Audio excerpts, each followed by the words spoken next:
ڕێزوسڵاو بۆ ئێوە بینەرانی خۆشەویستی تەلەڤیزیۆنی کۆمەڵە بە یارمەتی ئاوڕێیانی هاوکار ماتوونێتەوە خزمەتتان بۆ پێشکەشکردنی گەشتی هەواڵەکانی ئەمڕۆی یەکشەممە.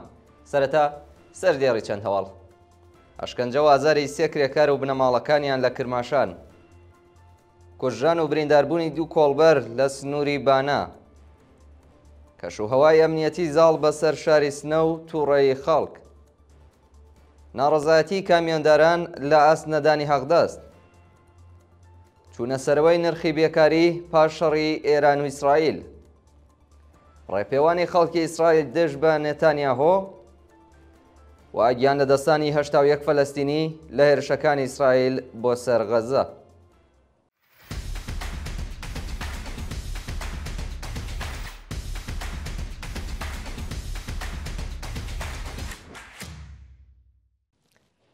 ئەشکەنجە و ئازاری سێ کرێکار و بنەماڵەکانیان لە کرماشان. ڕۆژی شەممە حوتی پوشپەڕ هێزەکانی کەڵانتەری 16 کرماشان بە سەرۆکایەتی فەردین کەریمی هێرشیان کردە سەر بنەماڵی سێ کرێکار لە شەقامی سعدی بۆ بێ ڕای بێڕێزی بە بنەماڵەکانیان. کاریگەرانیان ئەشکەنجە و ئازاردا. بە وتەی سەرچاوەکانی هەواڵ بنەماڵێ و سێ کرێکارە بە سەرمایەی خۆیانەوە دەکەیەکیان لە ڕوبەڕووی زەمینێک لە شەقامی سعدی داناوە، بەڵام پاش ماوەیەک خاوەن زەویەکە سکاڵای لە دژی کرێکاران تۆمار کردووە. هەرچەند دادگاقی بە کرێکاران داوە، بەڵام خاوەن زەویەکە بە پێدانی بەرتیل بە مامورانی کەڵانتەری 16 هەوڵی ڕووخانی دەکەکەی داوە. لە ئاکامی هێرشی هێزەکانی ئینتزامی ڕژیم بۆ سەر ئەو سێ خێزانە پیاوێک و دووژن بریندار و کەلوپە لە شەخسیەکانیشیان تێک دراوە. کوژران و برینداربوونی دوو کۆڵبەر لە سنووری بانە. بەیانی ڕۆژی شەممە حوتی پوشپەڕ 1404 هەتاوی سەیوان عەبدوڵڵازادە کۆڵبەری تەمەن 20 ساڵی خەڵکی گوندی حەوتاشی بانە بە تەقەی ڕاستەوخۆی هێزەکانی حکوومەت گیانی بەخت کرد و کۆڵبەرێکی دیکە بە ناوی حسێن خەڵکی گوندی کێلەشینی سەر بە سەقز بریندار کرا. بە پێی راپۆرتی کۆڵبەر نیوز هێزەکانی هەنگی مەرزی ڕژیم لە بەرزایی سنوورەکانی ئاوپەڕی بانە هێرشیان کردوتە سەر کۆمەڵێک کۆڵبەر و لە ئەنجامی و هێرشەدا کۆڵبەرێک بە ناوی سەیوان عەبدوڵڵازادە گیانی بەخت کردووە و کۆڵبەرێکی دیکە بە ناوی حسێن بریندار و ڕەوانەی نەخۆشخانە کراوە. شایانی باسەکە لە وێرشەدا 10 ئەسپی کاسبکارانیش لە ناوچوو. کەشوهەوای ئەمنیەتی زاڵ بەسەر شاری سنە و تووڕەی خەڵکی ئەو شارە. بە پێی هەواڵی گەیشتوو بە دوای ئاگربەستی نێوان ئیسرائیل و ئێران هێزەکانی حکوومەت کەشوهەوای قورسی ئەمنیەتیان بەسەر شاری سنەدا زاڵ کردووە و بۆ هۆیەوە دانیشتوانی ئەو شارە وەزاڵە هاتوون. بە وتەی هاونیشتیمانیان سەرکوتگەرانی حکوومەت بازگەی پشکنینیان لە فەیزاوە، سێڕای مەریوان، شەقامی شەشومی بەهمەن، بەهاران، چوارڕیانی سەفەری، کەمەربەندی 25 و شارۆچکەکانی دەوروبەری سنە داناوە و بەردەوام ئۆتۆمبیل و مۆبایلی خەڵک دەپشکنن. ناڕەزایەتی کامیۆنداران لە ئاسنەدانی حەقدەستەکانیان. ڕۆژی شەممە حوتی پوشپەڕ کۆمەڵێک لە کامیۆندارانی شاغڵ لە بەندەر ئیمام دژبەنەدانی حەقدەستەکانیان ناڕەزایەتیان دەربڕیوە. بە پێی زانیاریەکان شۆفێرانی بار هەڵگری بەندەر ئیمام لە ئاست هەڵسوکەوتی چەند شرکەتی سەر بە کۆنسۆرسیۆمی بەندەر و کۆمپانیەکانی گواستنەوە ناڕازین و وتویانە حەقدەستەکانیان بە ئەنقەز دوا دەخرێت و بە شێوەی نایاسایی کۆمیسیۆنیان لێوەردەگیرێت. چوونە سەرەوەی نرخی بێکاری لە پاش شەڕی ئێران و ئیسرائیل. بە وتەی چالاکانی کرێکاری، دۆخی قەیراناوی وڵات، وەستانی ئابووری، ڕێژەی بەرزی هەڵاوسان، کەمی مادەی سەرەکی و بەرهێنان، گرانی نرخی ئەرز و کاریگەریەکانی شەڕی ئێران و ئیسرائیل بۆتە هۆی هەڵکشانی ئاماری بێکاری. بە پێی زانیاریەکان بەشێکی زۆر لە کرێکاران لە پارێزگاکانی خۆزستان، کرماشان، ئازەربایجانی غەربی و تاران پاش شەڕی ئێران و ئیسرائیل لەلایەن خاوەنکارەوە بە بیانوەی وەستانی ئابووری و زیان دیتنی کارگەکان بەهۆی بۆردومانی ئیسرائیل لە سەرکار دەرکراون. هەروەها بەشێک لە کرێکاران کە بەڵێنی گەڕانەوە بۆ سەر کاریان پێدرابوو و بڵا تەکلیف ماونەتەوە و لە دۆخێکی سەختدا ژیان بەسرە بن. چوونە سەرەوەی ئاماری قوربانیانی هێرشەکەی ئیسرائیل بۆ سەر زیندانیانی ئێڤین. بە وتەی بەرپرسانی ڕژیم تەرمی بەشێکی دیکە لە قوربانیانی هێرش بۆ سەر زیندانی ئێڤین لە ژێر دار و پەردوودا دەرهێنراوە و بەو جۆرە ڕێژەی کوژراوان بۆ 71 کەس بەرز بووەتەوە.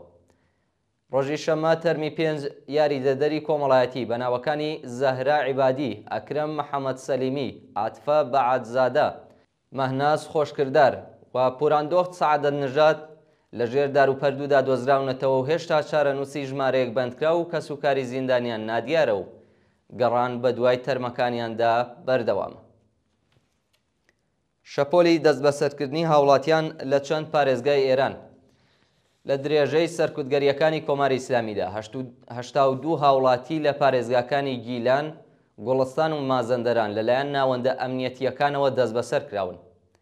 بە پێی راپۆرتەکان 43 کەس لە پارێزگای گیلان، 21 کەس لە پارێزگای گوڵستان و 18 کەس لە پارێزگای مازەندەران بە بیانووی هاوکاری لەگەڵ ئیسرائیل و تێکدانی ئەمنیەتی وڵات دەست بەسەر کراون.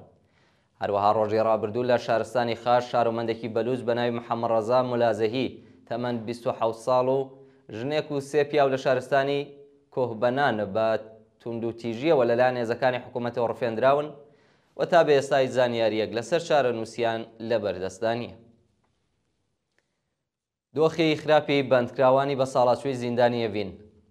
بە پێی راپۆرتی ڕێکخراوەکانی مافی مرۆڤ، دۆخی تەندروستی دوو بەندکراوی بە ساڵاتچووی زیندانی ئەڤین بە ناوەکانی ڕاحلە ڕاحمیپور و مێهران ڕەئوف پاش گواستنەوەیان بۆ زیندانەکانی دیکە ناجێگیرە و لە دەرمان بێبەش کراون. بە پێی راپۆرتە پاش هێرشەکەی ئیسرائیل بۆ سەر زیندانی ئەڤین 6 بەندکراوی ژن بۆ زیندانی قەرچە گوازراونەتەوە و دۆخی تەندروستی بەردکراوان زۆر خراپە. هەروەها چارەنووسی بەندکراوانی بەندی ئەمنیەتی 209 نادیارە و بنەماڵەکانیان نیگەرانی دۆخی تەندروستیانن. چالاکانی مەدەنی ئێران وتویانە هێز ئەمنیەتیەکانی ڕژیم هەڕەشە لە بەندکراوان دەکەن و دەڵێن لەبەر ئێوە بووەکە و بەندیخانەیە کراوەتە ئامانج.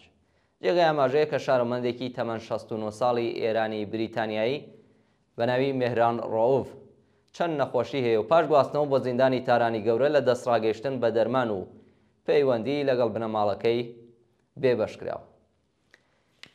دیپۆرتکردنەوەی بە کۆمەڵی شارۆمەندانی ئەفغانستانی لە ئێران.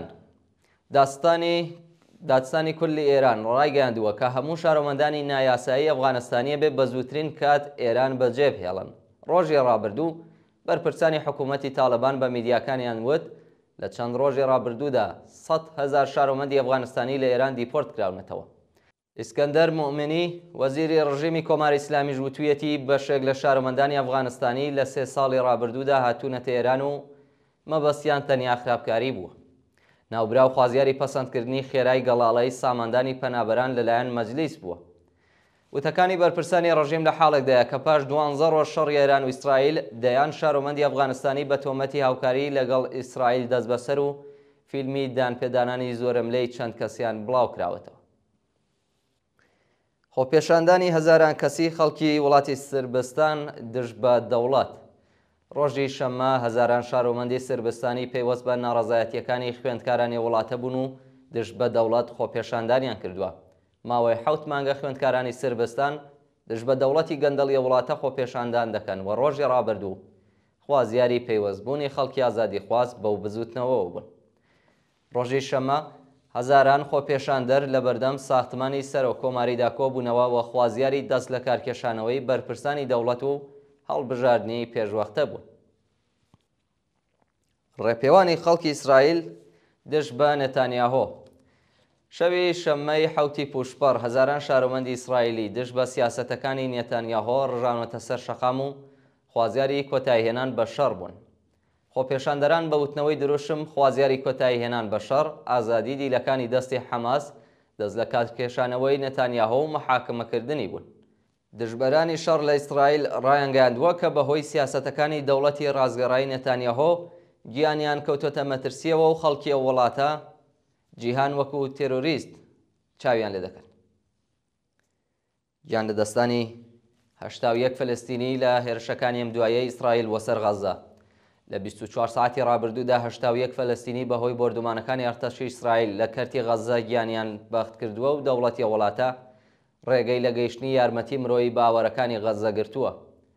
بە پێی راپۆرتی ئەلعەرەبیە ئەرتەشی ئیسرائیل ئاوەرەکانی نێو ساڵۆنێکی وەرزشی خێوەتی لە قەوماوانی شەڕ و ئاپارتمانێکی لە گەڕەکی مەواسی کردوتە ئامانجوولە ئەنجامی وێرشانەدا 81 فەلەستینی گیانیان لەدەستاوە و بەدەیان کەس بریندار بوون. هەروەها بەرپرسانی حەماس ڕایانگەیاندووە کە تا بە ئەمڕۆ 66 منداڵ بەهۆی برسیەتی گیانیان لەدەستداوە. شایانی باسە کە دانیشتوانی شارۆچکە یەهودیەکان بە ئەنخەست زەوی کەشاوەرزی و باخی شارۆمەندانی فەلەستینی لە ڕامەڵڵا دەسووتێن و هێرش دەکەنە سەر ماڵەکانیان. و دوایین هەواڵمان سەبارەتە بە ڕفاندنی ژنان و کچانی عەلەوی لەلایەن چەکدارانی ئەحمەد الشەرع لە سووریە. بە پێی راپۆرتی ڕوانگەی سووری بۆ مافەکانی مرۆڤ، ڕێژەی ڕفاندنی کچانی ژنانی عەلەوی ببورن کچان و ژنانی عەلەوی لەلایەن چەکدارانی حکوومەتی نوێی سووریەوە زیادی کردووە و تەنیا لە مانگی مارسدا 33 ژن و کەچ ڕفێنراون. بە پێی راپۆرتانە زۆربەی ئەو کەسانی ڕفێنراون دانیشتوانی شارەکانی لازەقیە، تەرتوس و حەما بوون و چەکدارانی ئەحمەد الشەرع لە بەرامبەر ئازادکردنیاندا داوای باجی 10 بۆ 15,000 دۆلاریان لە بنەماڵەکانیان کردووە. هەروەها تەمەنی ئەو ژنانی ڕفێنراون لە نێوان 16 بۆ 39 ساڵ بووە و بەشێکیان بۆ عێراق وازراونەتەوە و ژمارەیەکی دیکە تا بێستا شارە نووسیان نادیارە. بە وتەی چالاکانی مافی مرۆڤ، بنەماڵە عەلەویەکانی سووریە بەهۆی نەبوونی ئەمنیەت کچەکانیان نانێرنە قوتابخانە و ژمارەیەکی زۆر لە قوتابیانی کچ لە پرۆسەی خوێندن دوور کەوتونەتەوە. بینەرانی خۆشەویست، گەشتی هەواڵەکانی ئەمڕۆتان پێشکەش کرا. کات و ساتێکی خۆش بۆ هەموو لایەک.